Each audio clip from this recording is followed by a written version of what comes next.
Hello everyone. Second news update for today, for 20th of October. I did promise during the morning live stream that I will make some walk and talk type of video, and that's exactly what I'm gonna do. And I will show you some surroundings right at this moment. I'm in a park here on 1905 metro station area, and I will turn the camera to show you this place. So as you can see, autumn is here, by the way, already. Of course, probably it is a couple of weeks from now and it's gonna snow. And if I want to depict autumn Moscow, this is the time for sure. And you can see city of Moscow right there, skyscrapers. And maybe we will move in that direction during this video. Let's see. And as always, I have prepared quite a number of news on some major developments, and hopefully you will find this episode informative and useful. And if so, dear friends, please like the video and leave some commentaries. Don't ask me what tree is that. I have no idea. Ribina? That's Ribina in Russian, by the way. So, okay. So let's talk about news now. And I will start with breaking news about progress of the Russian armed forces on the line of contact in the zone of special military operation. And this breaking news is that the Russian military, as a result of decisive actions, managed to liberate yet another settlement in Dnipropetrovsk region. This settlement is Molodetskaya or Lenina, as many other settlements on the Kiev-controlled, temporarily Kiev-controlled territory. Those settlements have two names, Russian name and a name that was given by Kiev regime, but this will not stand for long. Of course, at one point, those settlements will have one name. But yes, significant progress of the Russian armed forces in the Dnipropetrovsk region, and progress continues. Also, dear friends, war correspondent, Russian war correspondent or military correspondent Podubny reported today about last night's Russian strikes on military and logistical infrastructure of the Kiev regime. In this particular case, in Odessa region, and we have some, and I mentioned this in today's first update during the live stream, that Russian armed forces conducted strike in Odessa region, and we have some more details on that. So as a result of the strike on the Odessa port of Yuzhny, military cargo arriving from Romania was destroyed, and their impact site was engulfed in flames. According to Evgeny Podubny, war correspondent. And we have little more details on that. Combined attack on the Yuzhny port in Odessa took place on the night of October 20.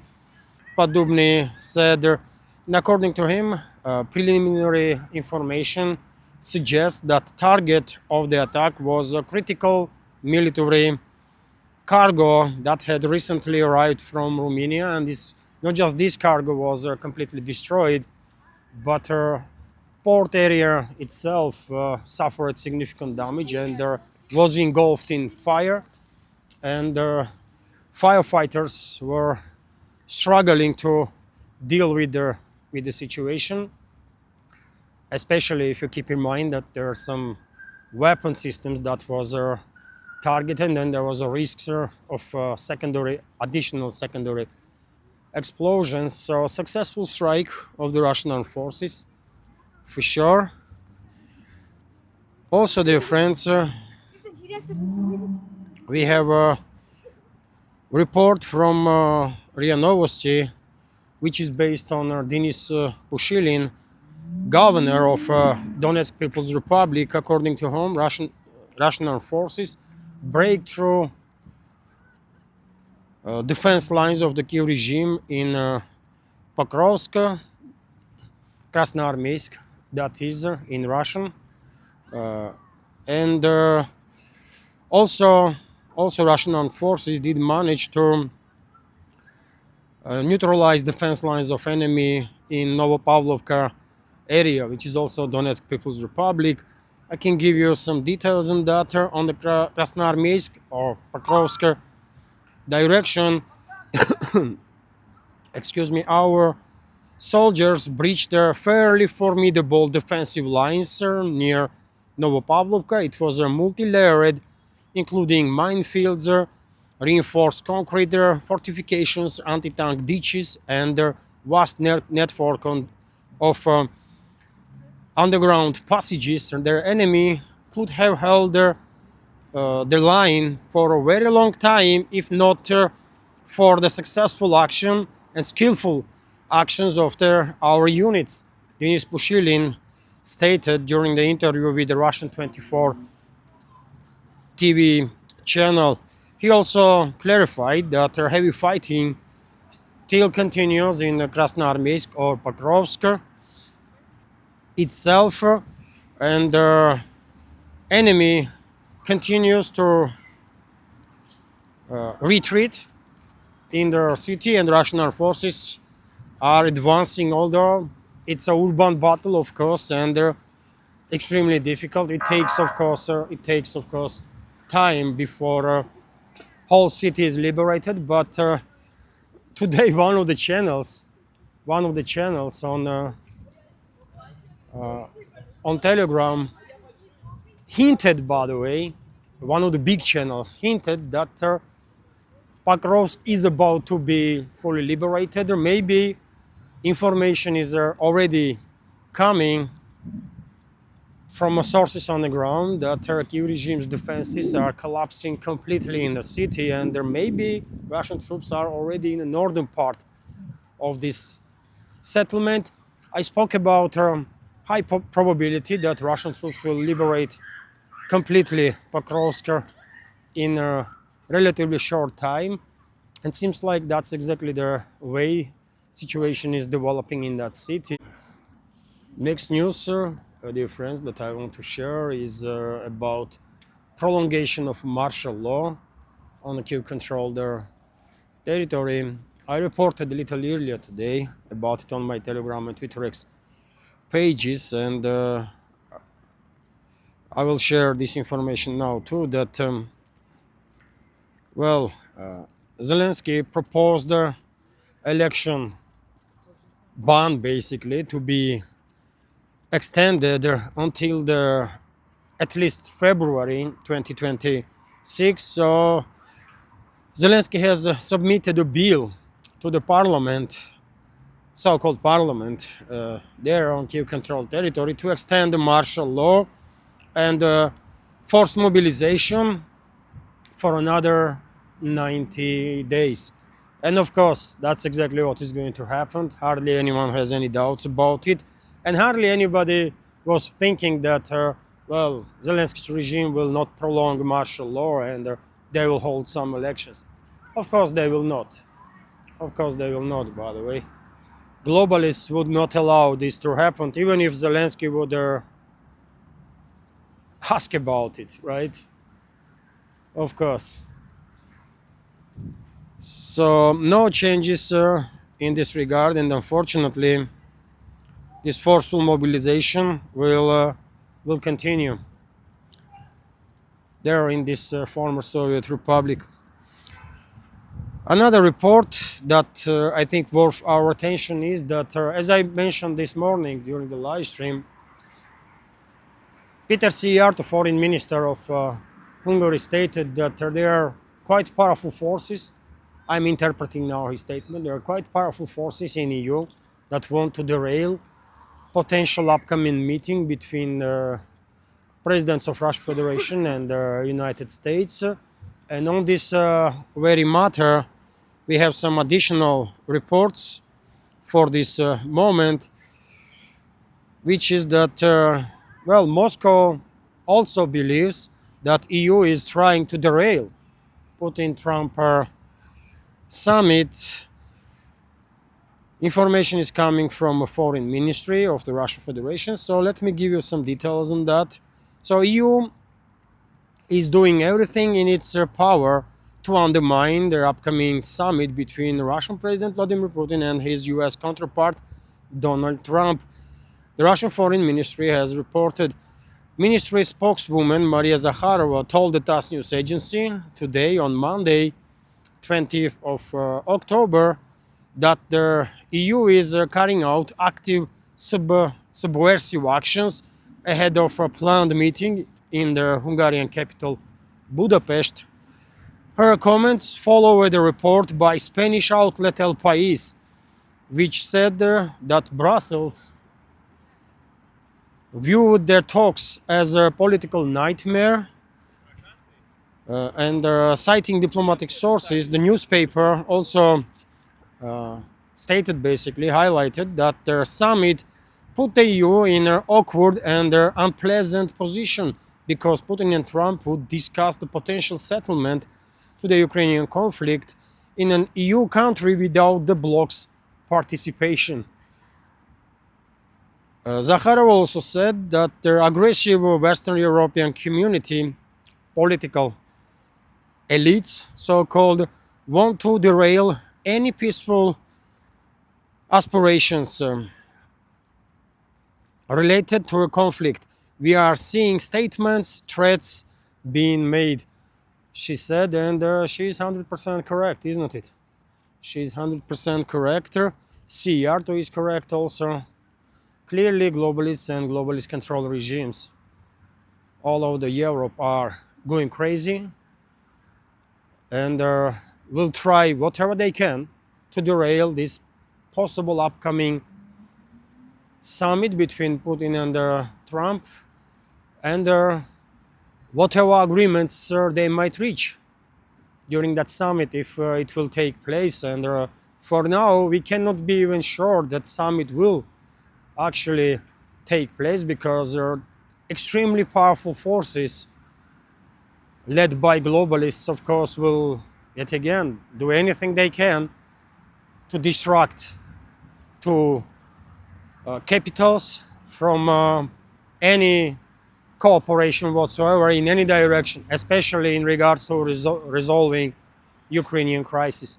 We all know that. And dear friends, I will cross now this street there, and I think I will resume recording this video on the bank of the Moscow River. And then we will move towards Moscow city, why not? Hopefully you will like the scenery, by the way. I will try to make some short videos here and there, and I will add those frames to this video. We reach bank of Moscow River, and as you can see, dear friends, the river is still busy. It's not really season now for boat rides on the city, but these touristic boats, they are still working. I guess a lot of tourists are, enjoying the ride, and this river is busy not just in terms of these tourist boats, but look at this massive barge, by the way. I guess there is some construction work somewhere, but not this one though. Probably downstream somewhere there is construction work and sand is being moved.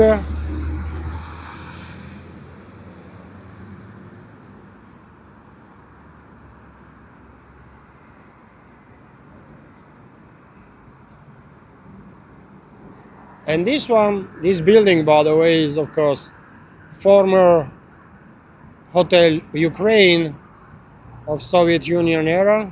There is some construction there also. And this way we have Moscow city. Some skyscrapers, a lot of them actually.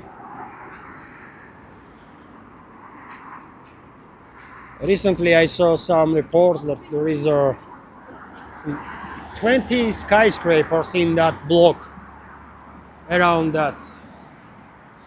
And it's also a tourist destination, of course, but now we don't go that way. We will go that way, right? And veterans of our community know how much I like to walk around the bank of the river, and quite often when I'm making these walk and talk videos, I'm looking the ways to come to the river side because it's just nice, you know. It's just nice. And I can show you, I will try to zoom in on the Ministry of Foreign Affairs right there. Many of you, of course, recognize that building straight away.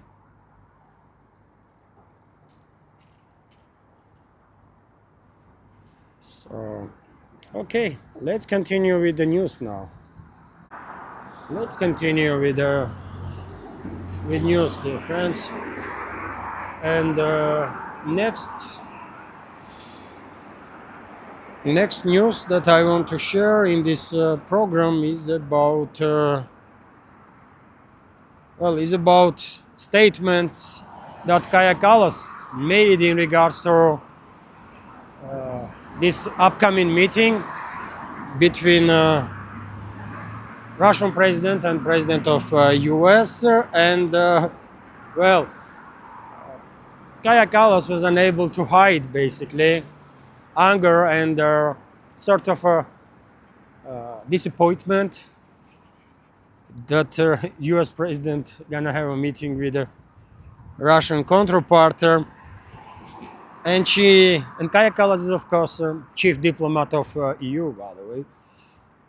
You know, it's unbelievable that this is the case, but it is, right? What you gonna do about it? So Kallas made a statement about Putin ahead of his possible meeting with Trump. The EU foreign minister, so-called Kaja Kallas, called the news of Russian President Vladimir Putin's upcoming visit to Budapest to meet with US counterpart Donald Trump not very pleasant, according to Reuters.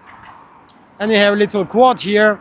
As for Budapest, no, it's unpleasant to see someone from whom the ICC has issued the arrest warrant coming to the European country, she said. And okay, Kaja Kallas, as if we care what you think, but we are just forced to pay some attention to all sorts of statements from these individuals, unelected bureaucrats of EU, because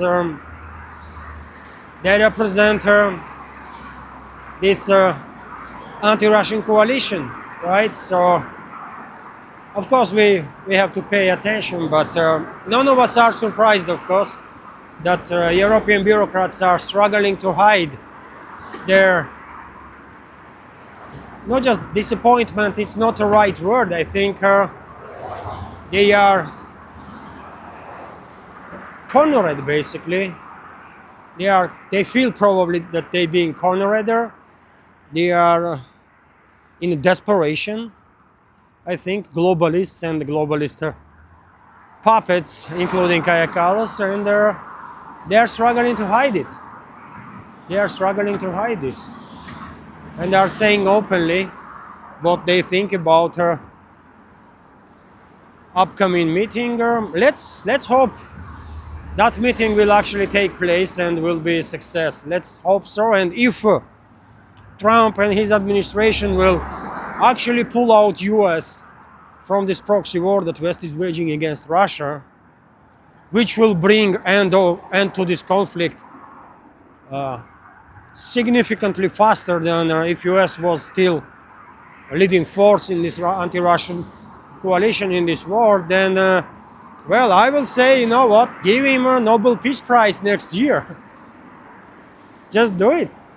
If Trump will actually pull out US from this proxy war and bring closer end to this conflict, which will inevitably happen, of course, then I will definitely support the idea of giving him a freaking Nobel Peace Prize, man. He's obsessed with that, isn't it? So just give it to him. But yet again, I don't know about you, dear friends, but I'm not even partially optimistic at this point. Let's see what is going to happen. After Anchorage Summit, there was a cautious optimism. You know, I was cautiously optimistic, many other people, right? But then Trump did make a U-turn, sort of began escalating against Russia again, and same thing might happen this time around too. So therefore, just wait and see. Let's wait and see what's going to happen. But globalists and their puppet regimes definitely in all over Europe and their allies in the Western world in general definitely are in despair, right? In depression. And what is that word? I forget the word again. In desperation. Yeah, in desperation. Anyways, dear friends, let's continue with some other news. What else do I have here? So, Germany is set to buy 15 more F-35 fighter jets from the Lockheed Martin for about 2.5 billion euros, on top of 35 already ordered. Information is coming from Reuters news agency, and these planes, F-35s, are designated to replace Germany's fleet of 85 aging Tornado fighter jets, which are set to be decommissioned, I guess, once Germany will receive these F-35s. And well, this is also interesting news because these decommissioned Tornadoes well might be transferred to Kiev regime if globalists will manage to prolong this proxy war for another several years, right? So of course Russian side will pay attention to this development, and I think Poland will pay attention too, because both these countries, I think, are now in a sort of arms race. Poland is leading at this point in terms of military purchases, but Germany can catch up in relatively short time. Give it 3 to 5 years, and if Berlin maintains current level of spendings on arms purchases, then, well, it will definitely make a difference, and Warsaw will become more and more nervous about it, I think. But this is not all. This is not all, dear friends. I still have some news for this update. There was some very strange story that happened with J.D. Vance's motorcade, by the way. So reports are that motorcade of U.S. Vice President J.D. Vance was struck by shrapnel when, as a result of artillery shell explosion or something, and many media outlets are reporting about it. So explosion went off prematurely during the Marine live fire demo at the Camp Pendleton, California. Investigation has been launched, and no injuries were reported, but this is a vice president that we are talking about, isn't it? That his motorcade was struck, and I guess security services, even though there is a definitely high probability that some incident happened and it was not intentional, but of course, Secret Service of US will look at this story to make sure that this was not some sort of a terrorist attack or uh, or assassination attempt on J.D. Vance um, himself. Let's see what additional information will become available. But in any ways, this is some quite strange story. I mean, what kind of munitions they have that it exploded premature? What the hell, man? Something is not adding up in this story. Although maybe level of munition, level of maintenance in U.S. Army has declined so much so that, you know, anything to be expected, right? Which is dangerous stuff, of course, because we are talking about nuclear capable power, and let's hope U.S. military is at least keeping their nuclear arsenal in proper conditions, right? And with proper maintenance. That will be good for US citizens, first of all, and for the rest of the world also, of course. Also, dear friends, I think this information deserves our attention that Russian journalist detained in Azerbaijan earlier this year has been released and is returned home. Russian Foreign Ministry reported about it, and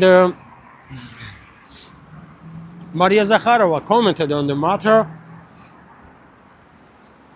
Ministry's spokeswoman, Foreign Ministry spokeswoman, and she confirmed that Igor Kartavych, editor-in-chief of Sputnik Azerbaijan news agency, boarded a flight to Moscow after being cleared to leave the country by Azerbaijani authorities.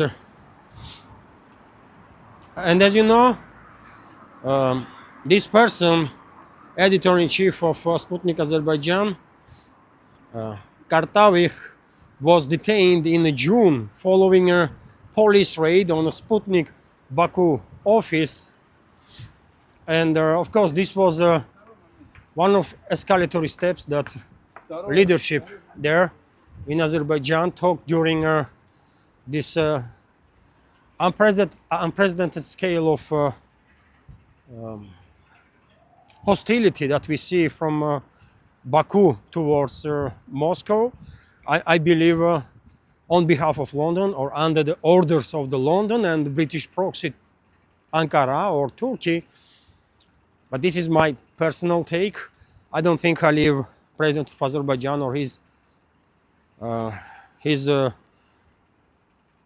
inner circle were acting independently. I think they were acting on behalf of UK to escalate with Russia, and therefore, even though this release of Russian journalists is a step towards the escalation, as it was the case when Russian president and the president of Azerbaijan met a couple of times with each other in past several months. Also, they had a phone conversation, but still number of Russian citizens are detained in Azerbaijan, and nobody believes that they've been detained lawfully. Everyone believes that this was a revenge, sort of, from Azerbaijani side, step towards the escalation, right? And therefore, even though release of editor-in-chief of Sputnik Azerbaijan is definitely positive step, unfortunately, chances that relationships between Moscow and Baku will be restored to their previous levels before escalation happened is very slim, if there is any chances at all on that. And first of all, because Baku was acting on behalf of London. And Kremlin, of course, knows that. right? But we will see. We will see how the situation develop. At least some positive news on this topic that Russian journalist was released. And one more news, dear friends. One more news, and I will end this update on that. On October 20, EU energy ministers, and that is today, by the way, of course, may support a bill. Wow, that's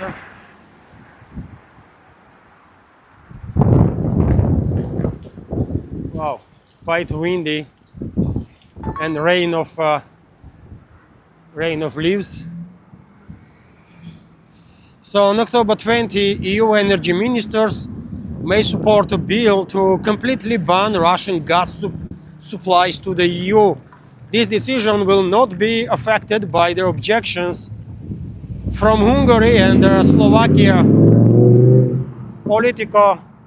Political reports citing sources, and we also have a quote here from this article. They, that is Hungary and Slovakia, have done little to diversify. They have sabotaged their sanctions. There is no other way but to force them. It was stated by their European diplomat in regards to this topic, and EU come up with some trick, by the way, to bypass veto of Budapest and Bratislava on this matter. At least they think so, and that's what Politico is reporting about. Let's see if there will be additional information during their day on this matter. And of course, later on today, during the live stream, and I will have a live stream, one more live stream, dear friends. This evening, I cannot tell you exact time, but maybe between 8 and 10, let's say, in the evening. And of course, I will give you additional information also, and some other news, dear friends. But for now, I guess this is it for this update. Hopefully you did find it interesting and informative, useful. And if so, once again, please like the video, leave some commentary, and if you want to support my work, under this video in the description box and in the pinned comment, you can find all the links to my PayPal, Boosty, Patreon. There is a crypto wallet there, so that's how it is. Thank you very much for your attention. Have a wonderful day and see you this evening. Bye for now.